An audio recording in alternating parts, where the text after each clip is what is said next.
Bonjour, bienvenue dans votre capsule de français. Aujourd'hui, vous apprendrez à identifier l'idée principale explicite. Nous allons d'abord clarifier le concept d'idée principale. Pensez à la rue principale d'un village. Alors, lorsqu'on va dans un village, on comprend que l'essentiel de la vie commerciale et communautaire se regroupe aux abords de la rue principale. Alors, on va retrouver les principaux magasins, restaurants, librairies. Donc, on peut dire que lorsqu'on passe sur la rue principale dans un village, on a une bonne idée de l'essence de la vie dans ce village. Si je passe sur la rue Saint-Vallier-Ouest, je vais avoir une bonne idée de l'esprit, l'essence du quartier. Et je peux remarquer que les rues majeures y sont toutes rattachées et que par des rues secondaires, il est facile pour moi de me rendre et de rejoindre la rue principale. En parallèle, l'idée principale d'un paragraphe est l'idée la plus importante contenue dans cette partie du texte. Lorsqu'on lit cette phrase, on a une bonne idée de l'essence du paragraphe, de quoi ça va parler. Les autres phrases sont directement ou indirectement reliées à cette idée principale. Les autres phrases vont appuyer l'idée principale en nous donnant soit des exemples ou des précisions.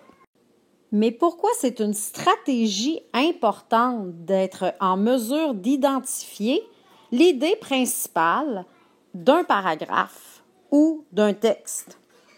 En fait, ça va me permettre de dégager les informations principales et ça va m'amener à mieux comprendre le texte que je suis en train de lire. Ça va m'aider également à résumer les informations et à savoir quelles sont les informations à retenir. Faisons un premier exemple ensemble. Le cobra cracheur. Le cobra cracheur utilise son venin en le projetant par crachat ou en mordant sa proie. Il peut cracher à une distance de 3 mètres. Il vise avec beaucoup de précision en cherchant à atteindre les yeux de sa victime. Une autre façon d'injecter son venin est d'enfoncer ses crocs puissants dans la chair de sa proie.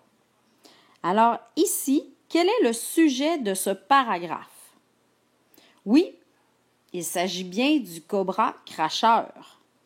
Et l'idée principale est contenue dans la première phrase. Le cobra cracheur utilise son venin en le projetant par crachat ou en mordant sa proie. Donc, en effet, les autres phrases nous donnent des précisions sur la façon dont le serpent injecte son venin. On précise à quelle distance il crache et où il vise. On parle de la force de ses crocs. Toutes les autres phrases sont bien reliées à l'idée principale. Dans l'idée principale de ce texte, il y a 3 concepts importants. Le premier, c'est le sujet du texte, donc de qui ou de quoi on parle. Dans le cas qui nous intéresse, on parle du cobra cracheur. Le deuxième concept important, c'est l'intention de l'auteur. Qu'est-ce que l'auteur veut nous dire à propos de ce sujet? Alors ici, l'auteur veut nous décrire les façons dont le cobra utilise son venin. Et enfin, le troisième concept important, c'est l'idée principale. Ce qu'il nous en dit de plus important. Alors ici, c'est que le cobra cracheur utilise son venin en le projetant par crachat ou en mordant sa proie. Nous allons travailler un dernier texte ensemble pour se pratiquer. Le texte s'intitule « La pollution lumineuse ». Qu'est-ce que la pollution lumineuse? Les rues, les parcs, les stationnements, les commerces ou encore les maisons sont éclairées la nuit. Souvent, l'éclairage est trop puissant ou mal orienté. Toutes ces lumières provenant de la Terre nous empêchent de bien observer le ciel. Elles créent ce qu'on appelle de la pollution lumineuse. Quand la lumière va vers le ciel, Elle rencontre des fines poussières dans l'atmosphère. La lumière frappe ces particules et elle est réfléchie, c'est-à-dire qu'elle retourne vers la Terre. Cela augmente la brillance du ciel. Et plus le fond du ciel est éclairé, moins les étoiles sont visibles.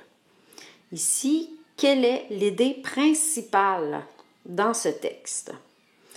On voit que l'intertitre, ici, est très important. Ici, il s'agit de l'intention de l'auteur. Il veut nous apprendre qu'est-ce que la pollution lumineuse. Mais que nous en dit-il de plus important? La réponse est contenue dans la 3e phrase. Toutes ces lumières provenant de la Terre nous empêchent de bien observer le ciel. Elles créent ce qu'on appelle de la pollution lumineuse. Alors, ici, on retrouve vraiment l'idée principale du texte. Toutes les autres phrases me donnent plus de renseignements sur ce phénomène. On poursuit. La pollution lumineuse a plusieurs effets néfastes. Elle nuit à l'observation des étoiles autant pour les astronomes, les scientifiques qui étudient les astres, que pour toute la population. Aussi, toutes les lumières qui éclairent la nuit causent d'importantes pertes d'énergie et d'argent. La pollution lumineuse perturbe également la nature en nuisant au cycle de vie des plantes et en changeant le comportement des oiseaux, des mouches et des animaux. Par exemple, des oiseaux qui sont attirés par la lumière meurent en frappant des gratte-ciels. Aussi, des animaux quittent des régions parce qu'ils sont perturbés par la lumière. Dans ce paragraphe, l'auteur veut nous parler des effets ou des conséquences de la pollution lumineuse. C'est ça son intention. Il nous présente différents effets. L'idée principale, donc ce qu'il y a d'important à retenir, est qu'il y a plusieurs effets néfastes. Elle est contenue dans la première phrase du paragraphe. La pollution lumineuse a plusieurs effets néfastes. Aucune autre phrase du paragraphe ne peut être l'idée principale, parce qu'en effet, les autres phrases nous parlent toutes d'un effet bien spécifique de la pollution lumineuse. Alors, à retenir. Pour trouver ou formuler une idée principale, il faut distinguer le sujet du paragraphe, c'est-à-dire de qui ou de quoi parle-t-on dans le paragraphe, l'intention de l'auteur, qu'est-ce que l'auteur veut me dire à propos de ce sujet, et l'idée principale, c'est ce qu'il y a de plus important à retenir à ce sujet. Et on peut penser à l'image de la rue principale, qui est vraiment l'essence du village ou l'essence de mon texte, de mon paragraphe, et les rues secondaires ou encore les autres phrases qui viennent rejoindre mon idée principale, qui viennent m'en dire davantage sur cette idée. Vous êtes maintenant prêt à identifier l'idée principale explicite d'un paragraphe de manière autonome. Bye bye!